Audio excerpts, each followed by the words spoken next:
Hello, magandang araw sa inyo mga kababayan ko.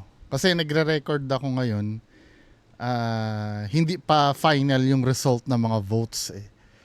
Pero I'm glad to say na si Manny Pacquiao, Philip Salvador at Willie Revillame wala ng pag-asa.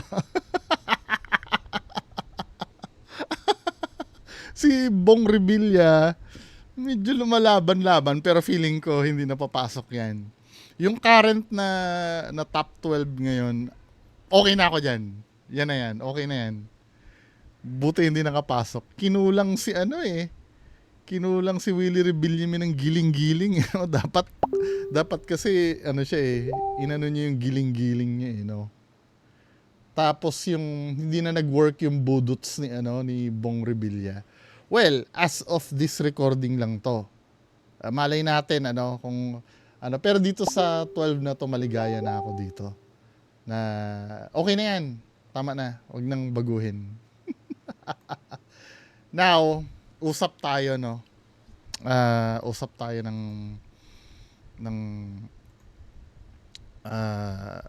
masinsinan. Dito sa mga content natin. Medyo maligaya ako at least kahit papaano hindi nanalo.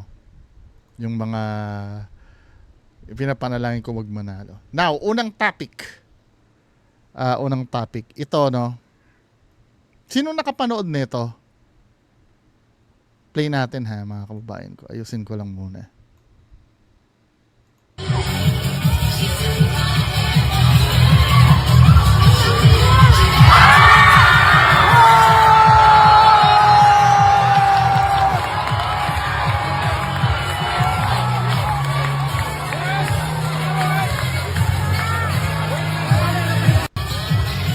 Yun.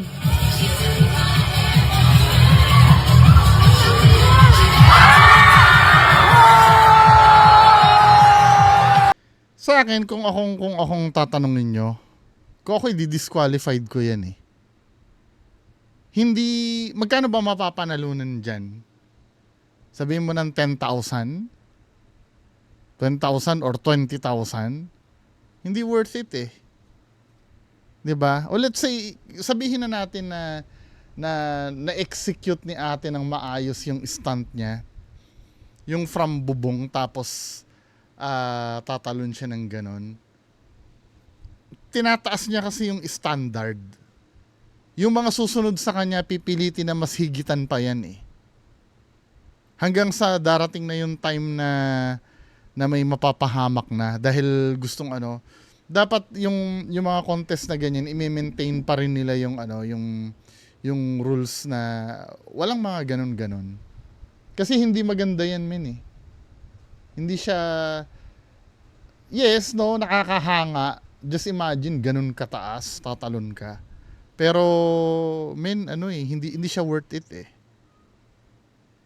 'Di ba? Hindi naman karangalan ng buong bansa yung mo eh. Well, kung papanalo hindi bahala sila kung natuwa sila diyan. Kaya lang aasahan mo 'yan, next contest 'yan, mas lalalaan pa nila ng yan. Kailan tayo magko-control sa mga ganyan pag kami napahamak na? 'Di ba? Hindi sa pagiging KJ pero hindi kayo bahala kayo matuwa kayo diyan pero hindi ako natutuwa kasi pag inano mo yan pagka kinonsinti mo yan may iba pang may iba pang gagawa ng mas malala pa dyan eh. Hindi natin alam kung ano yun na nakakatakot, napapanood pati ng mga bata. Anyway, next na post ito yung nakaraan. Nagva-viral na ito dati. Ngayon lang ako nagkaroon ng pagkakataon na i-content. Ang dami rin nagpasa sa akin ito. Sabi nga, for reference, ganito ang suspended type aircon. Price range varies from brand being Daikin and Mitsubishi, the most expensive. Suspended type ACs cost around 74,000 to 200k per horsepower. Sa akin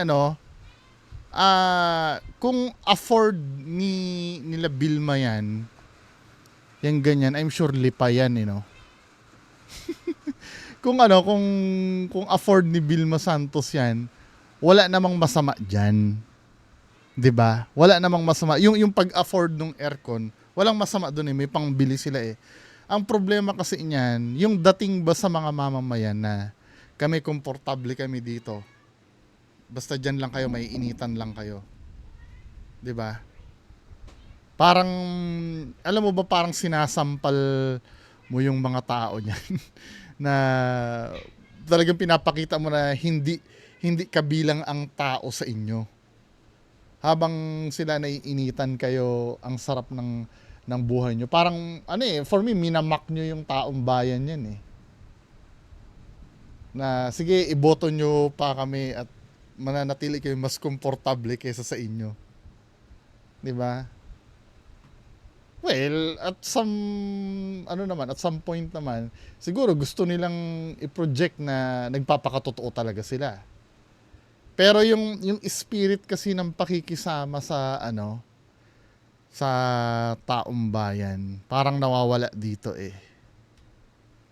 Well, opinion ko lang naman yun Pero kung okay lang sa inyo na ganyan, na nakikita nyo na komportable sila tapos ibig sabihin, yung mga naglilingkod sa inyo hindi nararanasan yung paghihirap nyo sa baba. Kaya kahit kailan hindi kayo maiintindihan ng mga yan. Kung halimbawa, nagrereklamo kayo, lagi tayo namamatayan ng kuryente dito. Halimbawa, hindi kayo dadamayan yan. Kasi sila, may kuryente sila ng sarili nila. Mainit ang panahon. Hindi. Bahala kayo dyan, kami. May aircon kami Diba? Hindi ko naman sinasabi na lahat ay bilhan niya ng aircon. Pero, yung bang, iparamdam mo sa tao na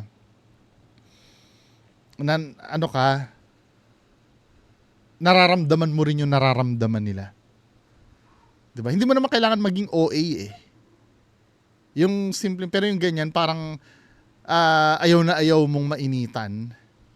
How much more yung mga kababayan mo na mahihirap na sabog ang pawis sa arawan.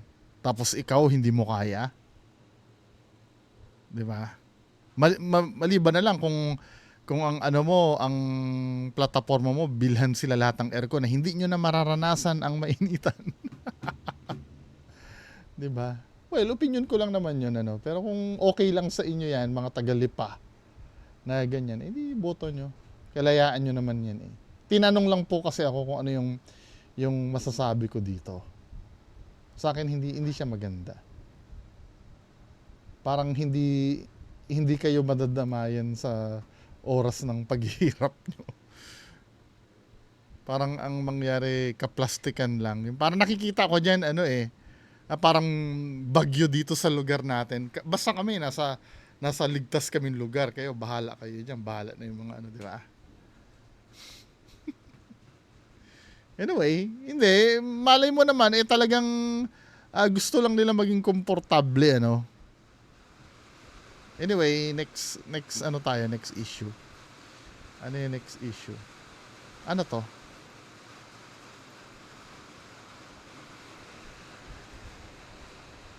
Tingnan natin mga kaubayan ko. Sa Dagupan, Pangasinan, pumanaw ang isang senior citizen ilang sandali lang matapos bumoto. At nakatutok live si Jasmine Gabriel Galban ng GMA Regional TV. Jasmine.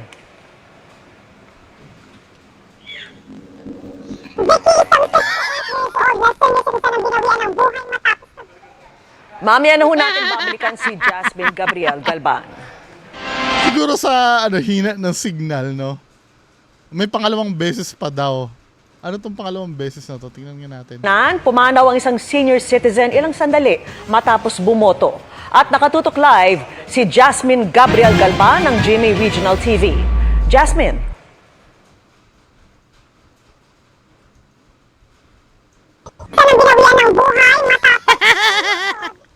Babalikan ho uli natin si Jasmine.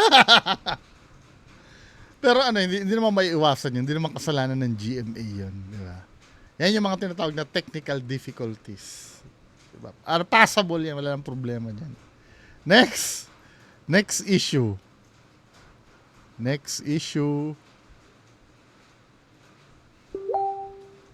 Ito.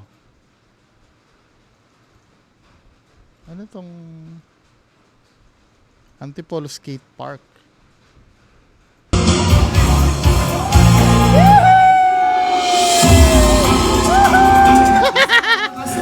Dapat di ba ang nire-ribbon cutting ito?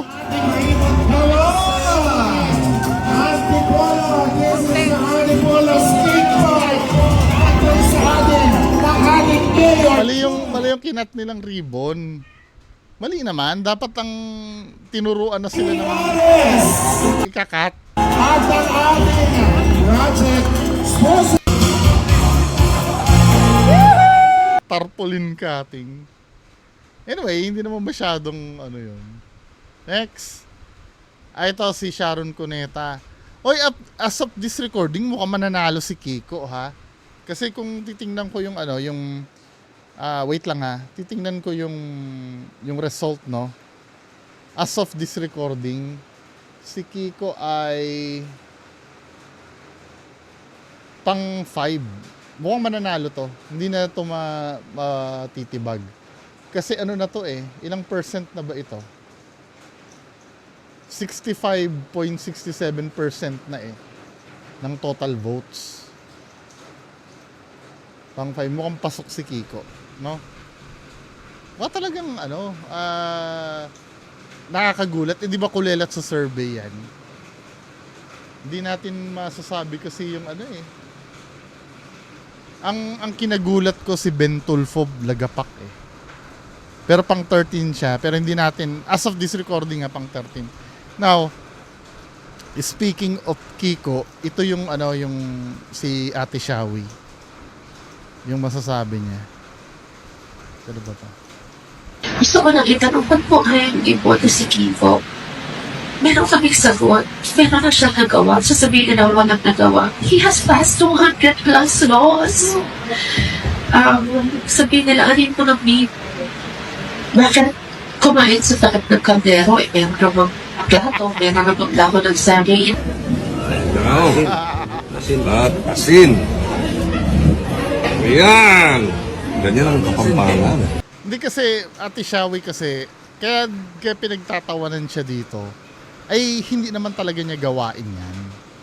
Hindi dahil, ako naiintindihan ko yun eh, kung bakit sa takip ng kaldero siya kumain. Kasi nga naman matatapon, kasi di ba dahon ng saging yung ano nila. Nakukuha ko naman yun, yung punto na yun. Kaya lang ang problem kasi dito sa ginagawa ni Sir Kiko, ni Senator Kiko kasi, kaplastikan ito. 'Di ba? Hindi dahil yung logic nung pagkain niya sa takip ng kaldero, ako nakukuha ko nga, 'di ba? Pero hindi niya naman kailangan kasi gawin 'yan. Parang binobola niya kasi yung mga tao diyan eh. Yaman. Yung ganyan. Yaman niya kung tapos lang kainin. Nabot po ni Idol yun sa kanya. Inuibita sa kanya kasi tatapon yung ganas ng kalabaw pag hindi lalo o hindi. At saka isa pa, yung pinakain sa kanya na ganon, hindi niya naman inubos yun eh. 'Di ba? Parang talagang pakitang tao lang talaga. Yung part na yun na nakakabwisit. 'Di ba? Hindi yung ano, hindi dahil matatapon ang sabaw or ano, hindi niya naman kasi talaga ginagawa. Inabot sa kanya yung hindi nakikunga. Yung sabaw, tinakad mo, ang init-init. Pati ito oh. Ganyan. Pares kami ng katwiran kasi nung nireakan ko yan, ang sabi ko, baka naman kasi mainit yung sabaw. Kaya halos hindi dumampi. Pero nakita ko walang usok eh. As in, ano eh. Hindi pa niya paano yung second doon niya talaga hinihintay ng maraming hangin, diba? If you watch the full video naman, nakisipan nyo. Sinisplice kasi. Yung Hindi, kahit kabuuan yung video, pinakita naman yung behind the scenes niyan eh. Di ba? Pinakita yung behind, may nag-forward sa akin ng behind the scenes niyan. Talagang planado yung ang problema kasi diyan sinasagot nyo pa kasi yung basher eh. The more na sinasagot nyo kasi, lalong lumilitaw na nagpapanggap lang si Kiko. Hayaan yung basher pagka ganun ang tingin, di ba? Hayaan nyo sila. Eh, kakatanggi nyo ng kakatanggi. May kakalkal nung behind the scenes. Na after niyang kainin yung kanin na may gatas ng kalabaw, tinabi niya na. Parang hindi talaga niya nagustuhan. Di ba? Sana hinayaan nyo na lang, hindi nyo na lang dapat sinagot. The more na ginaganito nyo, lalong nagiging affected kayo pati. Di ba? Wow, dagat. Ito ang dagat. Wow, dagat. Hindi na naman din tinamay dun sa wow, dagat kasi mga anak ko may hika. May ask ko yung mga anak na gusto talaga ang dagat. Important sa amin na dinala na yung mga anak na. Gusto ko nang itanong, ba't po kayo nag-iboto si Kiko? So yun yun yung niya. Doon sa Batas Park kasi na yun, ma'am.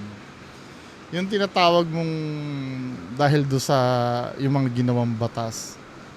Eh, alam mo na, mga kababayan naman natin kasi pag kontrabida kasi sa politics, kontrabida na talaga yan. Hindi na... Kasi ang problem kasi talaga hindi naman yung ginawa nyo sa sa Senado eh. Hindi naman kasi from the very beginning, hindi naman talaga yun yung problem kay Senator Kiko. Yung pagiging plastic lang talaga. Yun eh. Hindi naman dahil hindi naman dahil dahil inutil na senador yung asawa mo. Hindi naman yun eh. Totoo namang may ginawa naman talaga yan. Kaya lang yung kung paano plastikin yung tao. Sawang-sawa na kasi ang taong bayan sa ganun. Pero to be fair ha, pasok yung yung asawa mo, 'di ba? Dito ko nakikita na siguro yung sinasurvey ay hindi naman talaga botante. Mga kung sino lang ang hinugot diyan sa tabi. 'Di ba? Hindi naman talaga botante yung mga mga kinuha na sumagot do sa survey. Anyway, next video tayo. Ano to?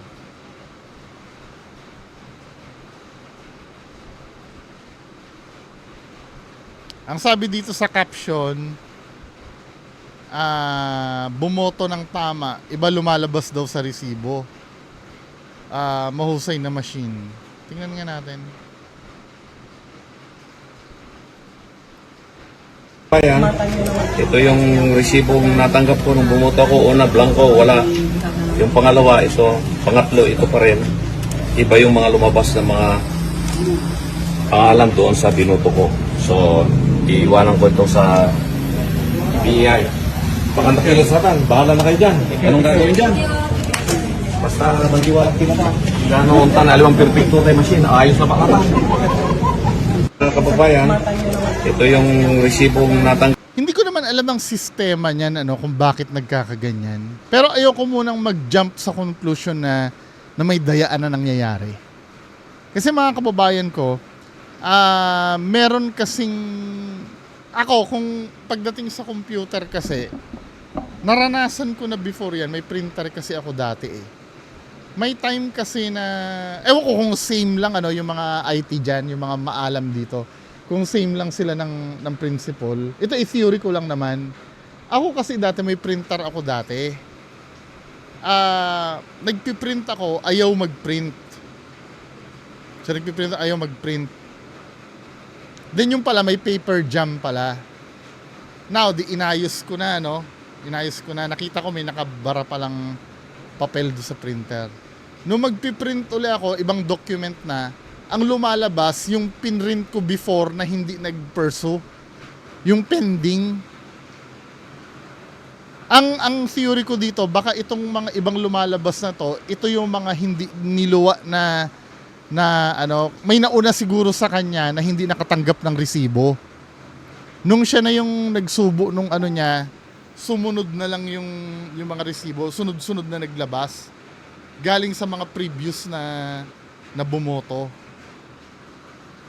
Well, I don't know kung nagigets nyo ko, yung mga maalam sa computer dyan.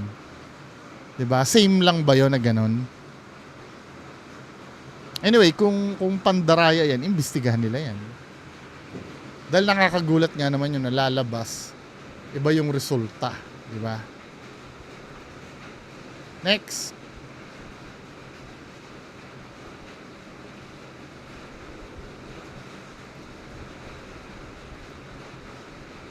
Ano to? Ay, disgrasya. May nag-forward sa akin ito si Sir Jan Sebas eh. Ingat daw ako sa pagmumotor. Takot tuloy ako.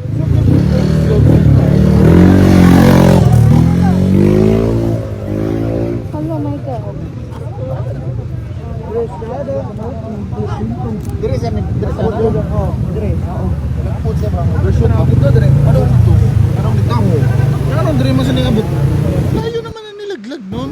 Lusot siya? Oo. Hello, Michael. Layo na nilaglag nun. Relax, pre, relax.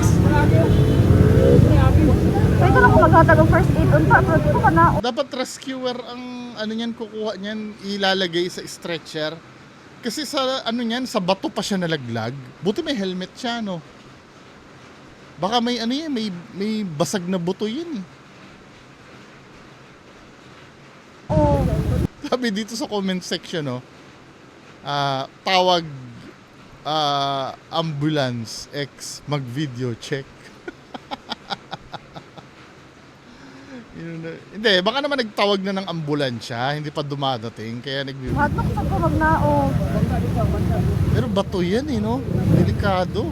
Sir, Yung so pagsaka na karon. Alisod Alisog na. kuan. Tail. Li, oy gitagakan. Pero bilib ako dito doon sa tumutulong, no? Hindi niya hinayaan na ninja. Okay, ay, grabe. Ako ang kini siya ba? Doon pa ang nila.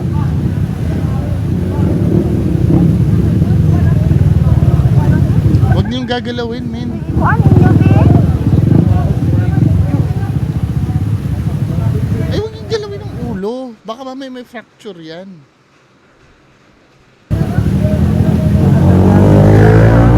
Baka may internal bleeding pa yan eh. Balik telo, klaro kayo. Eh, ditang dili pa. Bato eh, no? Kuan siya, sir? Sa nakayapan siya, or... Ano yun, nag-overshoot sa ano, sa tulay? Finorward ko na ha. Ano nangyari? Hindi, nandun pa rin. Tawag ko ito. Kaya ako tawag din. Huwag galawin ang ulo! Siya ipaliko punta. Wala ba na siya nang Huwag nyo lang patulugin, pero huwag nyo galawin ang ulo. una ba na kuan? Ayaw pa buhay, ayaw. Wag na pa buhay, ayaw. Basta na-dislocate na. Wag. Wala ko dito. Parang naririnig din ako nung ano eh, no? Nung, sabi ko, wag. Wag gagalawin. Hanggang hintayin na lang yung mga rescuer. Kawawa naman si kuya. Kaya kayo mag-iingat kayo, men, ha? Lalo na yung mga paliko-liko. Alam, ano, na disgrasya. Alam niyo naman ano, na semplang din ako dati. After nung nasemplang ako, hindi na ako umaangat sa 40 ang takbo. Hindi, pero pag straight naman yung mga 50, sagad na. Ang feeling ko ngayon, pag 50 na yung takbo ko, feeling ko lumilipad na ako eh. 'Di ba? Pero pag yung may mga paliko-liko, hindi na ako talaga umaangat ng 40. Kahit sa daan, naiiwan na ako ng iba, wala na akong pakialam. Basta ako, ligtas ako. 'Di ba? Kahit pa sabihin yung babagal-bagal ako. Si Pinoy Soldier nga, feeling ko pag nagmumotor kami, binabagalan niya rin yung sarili niya eh. Para hindi ako maiwan eh. Pero wala, takot na talaga ako eh.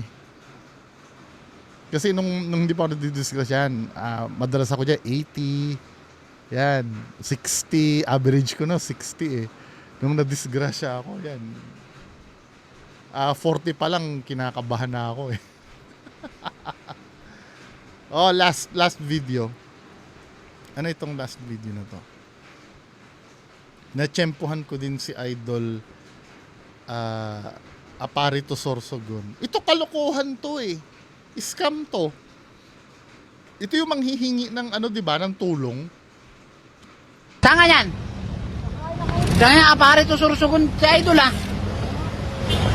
Saan ka galing yan? Umikot saan? Apari?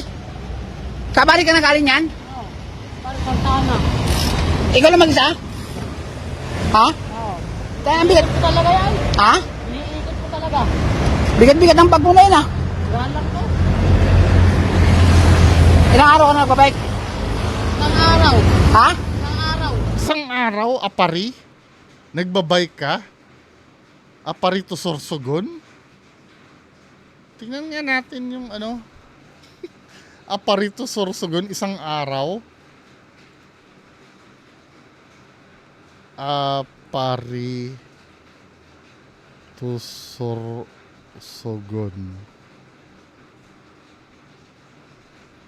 Ginagago ba ako nito?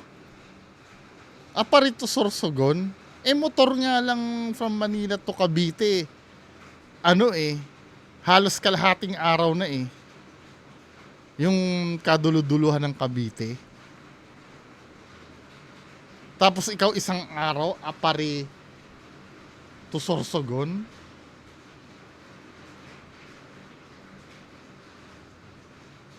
Kalokohan to, men. Isang araw. Scam na scam talaga. Apari to Sorsogon. Tignan natin mga comments nga. 1 day and 1 night. Padjak, Aparito, Valenzuela, Tulin. Ay, sorry. Valenzuela ba to? Kung saan siya na ano? Saan sa Valenzuela yan? Parang hindi ako pamilyar. 1 day and 1 night na Padjak, Aparito, Valenzuela, Tulin. Update mga idol, nakarating na siya sa Davao, pabalik na ng Paranaque. Ang Tulin talaga. Nag-Philippine loop.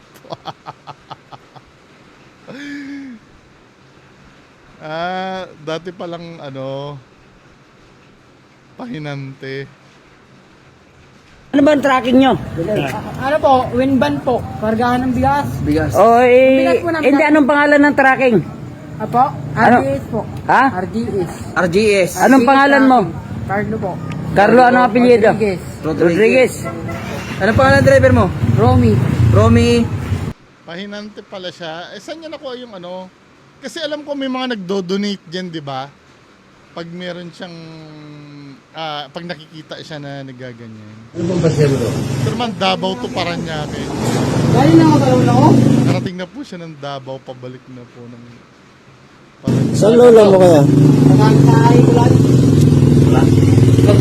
Punta mo doon, nagano ka lang, nagpahin ka lang. Apo. Bali na yan. Saan ka dumaan? Sa kapila. Sa kabila? Hindi dito. Malayo. Anong buwan? Grabe laya. Oh, layo. Mahal na araw ako lumabas. Atawid ako, mahal na araw na Yan ni Kanto. Walang barko. Ay nakasakay ako sa Ricardo. Papunta doon. Kami. Tapos, balik ka naman. Yung babalik. Davao to Paranaque. Anyway, mga kababayan ko. So, yan lang muna mapag-usapan natin. Oy, good luck sa mga nanalo ha. Pati sa mga local. Tingnan ko nga sa Valenzuela kung sinong nanalo. Valenzuela. Tingnan natin. City of Caloocan. Tinignan ko yung Caloocan kanina Si Trillanes, ligwak Diba? Tingnan natin nga Valenzuela kung sino nanalo. Ngayon, 69.59% na. As of this recording. City of Valenzuela. Sinong panalo? Wala naman palang kalaban si West Gatchalian. Talaga siya mananalo doon.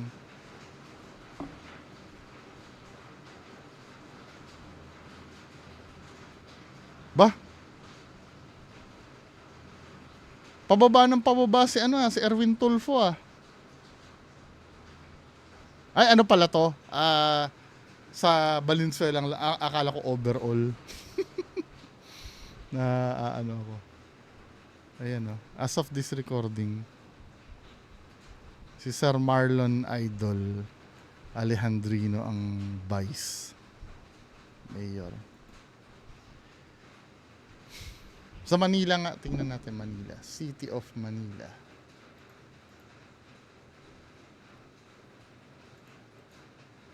Ba't ayaw? City of Manila.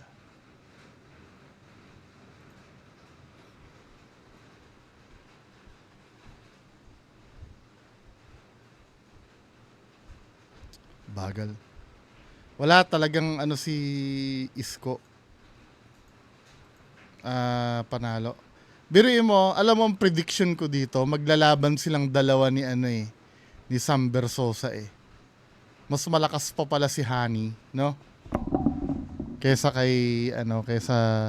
kay Sam Versosa.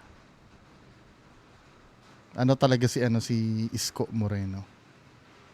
Kalahating milyon. Anyway, mga kababayan ko. So, content na lang ako bukas. Actually, mamaya siguro.